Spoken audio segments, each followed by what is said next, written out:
Olá pessoal, vamos ao nosso estudo bíblico. Nesta oportunidade vamos estudar Carta aos Hebreus, capítulo 13, do versículo 7 ao versículo 14.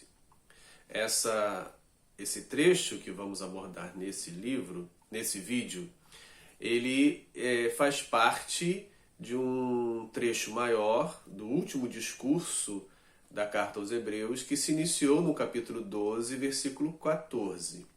Esse último discurso é dividido em duas grandes partes. A primeira vai do verso 14 ao verso 29 do capítulo 12, com 3 subdivisões. E a segunda vai do verso 1 do capítulo 13 até o verso 17, com 2 subdivisões. A primeira do verso 1 ao 6 e a segunda do verso 7 ao verso 17, que são marcadas pela primeira exortação no verso 7, sobre os líderes que já partiram, que já morreram, mas que inauguraram a pregação do Evangelho, e os líderes atuais, no verso 17, que são lembrados para serem respeitados e honrados.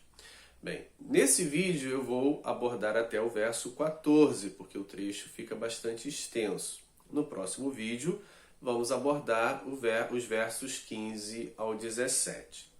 Então, o versículo 7 começa nos falando sobre uma exortação a respeito dos guias, dos dirigentes, dos primeiros pregadores. É importante observarmos que a carta aos Hebreus é um texto do primeiro século e que já indica que ela pertence à segunda ou terceira geração, pois a primeira geração é indicada aqui que já faleceu, que já partiu. Lembrai-vos dos vossos guias, dos vossos dirigentes, daqueles que pregaram o evangelho para vocês inauguralmente, ou seja, de forma inicial, os primeiros que pregaram, aqueles que vocês têm as notícias, têm as informações pelos quais o Evangelho chegou até vocês.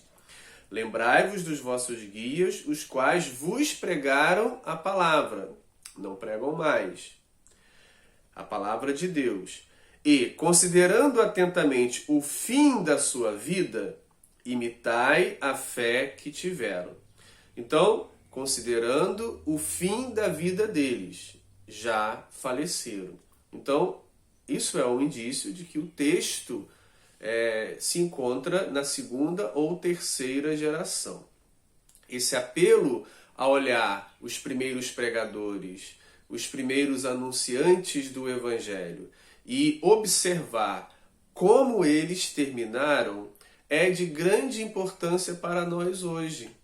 Pois, veja, não se diz, não se aponta, não se convida a observar como eles começaram, mas sim como eles terminaram. É a forma como terminaram, se foram fiéis até o final, é que é relevante. Pois muitas pessoas começam muito bem. Nós temos a parábola do semeador que Jesus nos conta a respeito da palavra recebida, da palavra que se transformou numa planta, mas não produziu fruto. Então, é muito importante a gente atentar para isso. Não como começaram, mas como terminaram. Olhem para a forma como terminaram, como a vida deles terminou. E é isso que nós precisamos observar naqueles que já partiram e nos deixaram o ensino da palavra. Como terminaram, como foi a vida deles até o final. Pois muitos começam muito bem, pois muitos fazem muito sucesso, são impactantes com as suas mensagens, trazem muitas vezes ideias inovadoras para o Evangelho, coisas realmente novas coisas que mudam praticamente a cara do Evangelho, modelos de nova gestão e tantas coisas que se começa e se torna maravilhoso e bomba, como dizem, né? Mas como terminam? Muitas vezes terminam de forma infiel. Muitas vezes são corrompidos pelo dinheiro. Muitas vezes são descobertos roubos, corrupção, desvios de dinheiro público, como muitas vezes se envolvem na administração pública. E aí todo aquele testemunho, toda aquela vida que parecia piedosa vai embora. Então, a observação da palavra do Senhor é: lembrai-vos daqueles que lhes pregaram a palavra inicialmente. Lembrando deles, considerem atentamente o fim da sua vida. Começa-se chamando a atenção para aqueles que pregaram a palavra, morreram, foram fiéis até a morte. E no verso 17 vai terminar o trecho alertando sobre aqueles que estão vivos hoje. Considerai e obedecei os vossos dirigentes, aqueles que estão vivos. Então, temos esse marcador de início e fim de perícope, de unidade literária. Então, imitai a fé que tiveram, a fé fiel, a fé que até a morte foram fiéis à palavra que pregaram. E aí ele acrescenta a essa importância da pregação dos iniciantes, a fé deles até a morte, que Jesus Cristo ontem e hoje é o mesmo. Jesus é o mesmo de ontem. Aqueles que nos pregaram o evangelho da paz antes foram fiéis até a morte, não se corromperam, não se venderam ao sistema, não desviaram os recursos, não trouxeram desvios à comunidade. O Jesus de hoje é o mesmo deles. Jesus Cristo é o mesmo ontem e hoje, e o será para sempre. Essa frase tão famosa é uma referência ao verso 7.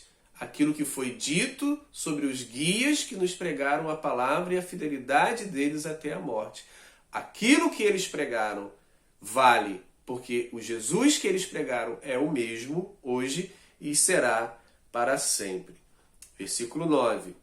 Não vos deixeis envolver por doutrinas várias e estranhas, porquanto o que vale é estar o coração confirmado com graça, e não com alimentos, pois nunca tiveram proveito os que com isto se preocuparam.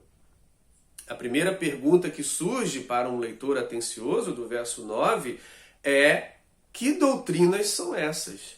Que doutrinas estranhas são essas? São várias, mas quais são? Não há uma indicação clara, imediata sobre essas doutrinas quais são. Quando isso não acontece, quando não há uma indicação clara de quais doutrinas estranhas estão se referindo, é muito importante não fazermos viagens mirabolantes e subjetivas e incluirmos ou acrescentarmos aquelas que achamos. É importante considerar que há uma pista, há uma indicação no contexto. É necessário ler além do versículo 9 para compreendermos quais doutrinas seriam essas. Um leitor que está desde o capítulo 1 lendo a carta aos Hebreus em sequência, já observou que o autor tem preocupações sobre o desvio acerca de Jesus Cristo. O desvio acerca da mensagem do Evangelho que Jesus Cristo nos trouxe. Já observamos que havia uma tentação para voltar à segurança da religiosidade dos ritos judaicos. Então é muito provável que dentro desse contexto, já desenvolvido ao longo da carta, ao longo do texto de Hebreus, a gente vai apontando. No próprio texto imediato, né, na sequência imediata, já vai nos ajudar a compreender quais doutrinas estranhas são essas. Aqui logo no verso 9, ele já vai falar sobre os alimentos. Então, já nos dá uma certa percepção de que estivesse falando acerca de doutrinas alimentares. Bem, essas doutrinas alimentares seriam a dieta judaica, aquela lista de alimentos puros e impuros, os que poderiam ser consumidos e os que não poderiam ser consumidos. Será que estaria se referindo a isso? Ou estaria se referindo à participação dos alimentos, nos alimentos sacrificiais, nos alimentos que eram sacrificados, seja no judaísmo, mais especificamente, né, no templo, pelos sacerdotes, porque a maior parte dos sacrifícios era consumida pelos ofertantes, pelos sacerdotes, ou seja, oferecia-se um animal, o sangue era derramado, ele era esquartejado e era dividido. Uma parte ficava com os sacerdotes e outra parte ficava com o ofertante, que à mesa com a sua família consumia aquela carne. Então, muitos sacrifícios eram assim aproveitados. A carne era aproveitada para consumo. Embora havia um que ele vai até mencionar aqui no nosso trecho, o sacrifício único, anual, o dia da expiação, ou o Yom Kippur, também conhecido assim, era diferente. Nesse não havia consumo da carne, a carne era queimada. Então, o que ele estaria se referindo? À dieta alimentar ou à consumação, ao consumo das carnes, dos alimentos que eram oferecidos em sacrifício? Então não há uma posição muito clara. Mas o importante tem a ver com questões alimentares. Doutrinas que iriam impor um ritual e, dando uma segurança ritualística, transformar a vida cristã, a vida religiosa, num conjunto de ritos. Esse conjunto de ritos, que muitas vezes caracteriza a vida religiosa, não traz benefício, não traz fruto, não traz alteração nas relações sociais, na relação com o próximo. Torna o religioso rígido, torna o religioso muitas vezes intolerante, torna o religioso mecânico na prática daqueles ritos, daquelas cerimônias, mas não altera o seu relacionamento com o próximo, não o torna mais amoroso, não o torna mais misericordioso. Então, a carta aos Hebreus tem entre os seus apelos uma preocupação sobre a religiosidade falsa e a verdadeira, aquela que produz fruto para a sociedade, para o próximo, e aquela que é só baseada em rituais, em cerimônias, que a pessoa vai lá, realiza o culto, realiza a cerimônia no lugar sagrado, e isso não altera nada a sua vida nos seus relacionamentos. E isso a carta aponta o perigo da religiosidade falsa, que leva à hipocrisia e não produz frutos. E o apelo à religiosidade verdadeira, que é baseada na fé em Jesus Cristo e nas boas obras, e no amor fraternal, e no amor ao próximo, que se manifesta nas obras em benefício ao próximo. Então ele diz: não tem proveito as doutrinas que são construídas em cima de ritos, de cerimônias, como, por exemplo, alimentos, rituais, onde há alimentos à mesa, rituais religiosos de comer ou a dieta alimentar. Não tem proveito nenhum, como ele diz aqui, pois não traz nenhum resultado frutífero nas relações com o próximo. Aí ele diz: nós possuímos o altar, do qual não tem direito de comer os que ministram no tabernáculo. Bem, aí outra pergunta surge. Que altar é esse que ele está se referindo? Seria a ceia do Senhor, que aqueles que participam da religiosidade judaica na tenda, no templo, não podem participar, ou o altar estaria se referindo ao próprio Cristo, que ofereceu o seu corpo, o seu sangue em sacrifício. Bem, como ele disse já que ritos voltados a alimentos não têm proveito, então é muito improvável que ele esteja aqui se concentrando na ceia do Senhor como o ato de comer o pão e beber o cálice e excluindo aqueles como se isso fosse o elemento determinante e fundamental para uma vida cristã, como se alguém que participasse nisso já estaria salvo definitivamente, e quem não participasse não estaria. Bem, é muito perigoso irmos por esse caminho, pois ele já estabeleceu que o rito em si não tem proveito nenhum para uma vida cristã, e sim a fé em Jesus. Então é muito provável que esse altar se refere a crer, a fé no sacrifício de Jesus Cristo. E ainda mais que ele vai comentar mais adiante sobre isso.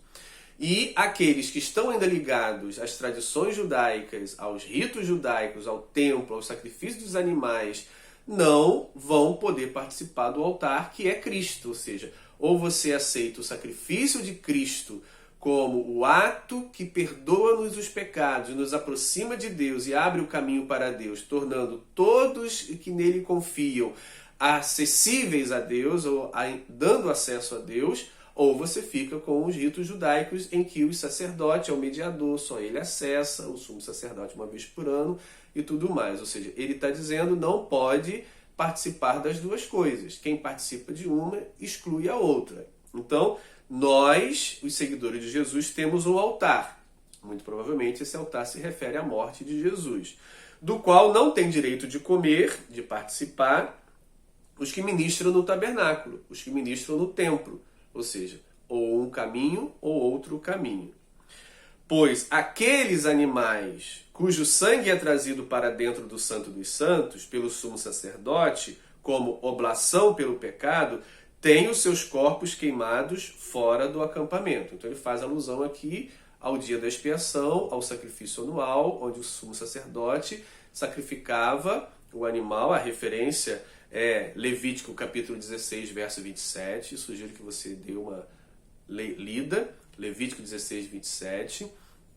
Onde o sacrifício anual, no dia da expiação, ou o Yom Kippur, sacrificava-se o animal, o sumo sacerdote entrava com aquele sangue no Santo dos Santos, aspergia sobre o altar, e todo o restante, a carne, a pele, o couro, tudo, as entranhas, eram queimados fora do arraial. Não havia consumo daquela carne, eram queimados. Então ele está fazendo uma referência disso.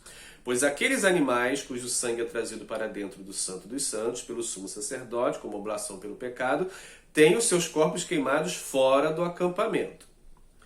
Por isso foi que também Jesus, aí ele faz uma alusão, para santificar o povo pelo seu próprio sangue, sofreu fora da porta, ou seja, fora de Jerusalém, fora da cidade de Jerusalém, né, no monte conhecido como Calvário, ou Monte da Caveira, que ficava na beira de uma passagem, de uma estrada, onde as pessoas, como diz os evangelhos, ao passarem, balançavam a cabeça e muitos criticavam e zombavam de Jesus ali crucificado. Então, ele faz essa comparação. Jesus também foi sacrificado fora do acampamento. O animal era sacrificado dentro.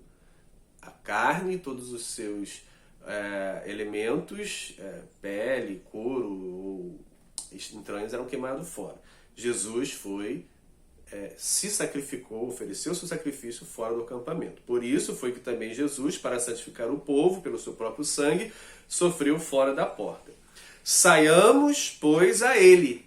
Ou seja, um apelo de deixar a estrutura religiosa, no caso especificamente aqui judaico, e ao longo do tempo pode se transformar no próprio cristianismo, que se transforma numa religião rígida, cheia de rituais e que se afasta da fé em Jesus, da graça manifestada em Cristo e das boas obras, se transformando numa religião de rituais e cerimônias sem vida, sem transformação e alteração à volta daquele que crê, daquele que confessa.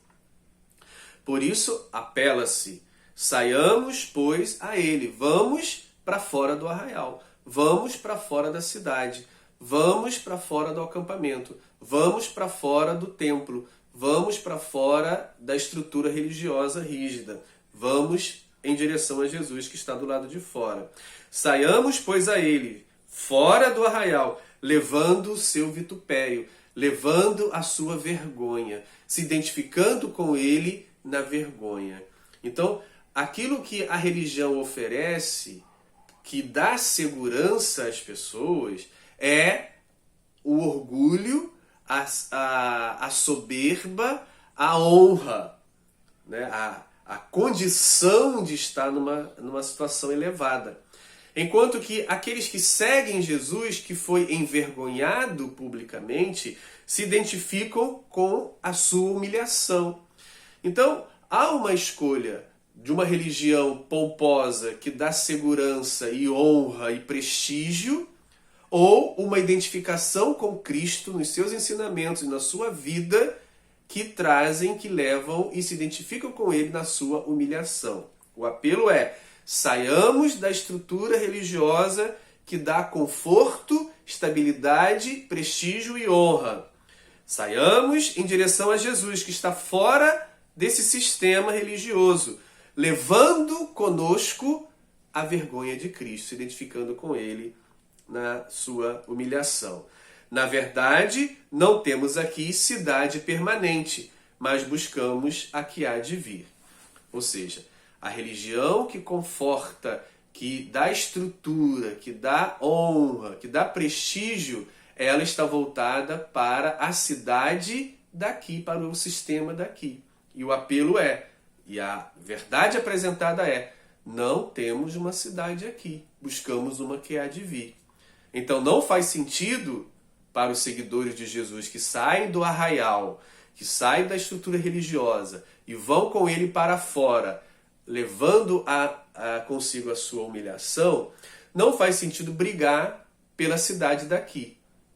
Aqueles que brigam pela cidade daqui, aqueles que brigam pelas estruturas daqui, desse sistema, desse país, desse mundo, eles estão confiados numa religião que lhes traz prestígio e segurança, que se identifica com a judaica nos dias de Jesus, e não a do próprio Jesus. Então é muito bom lembrar: saiamos do arraial, vamos aonde Jesus está, fora, com a sua humilhação, pois não temos uma cidade permanente aqui. Aguardamos a que há de vir.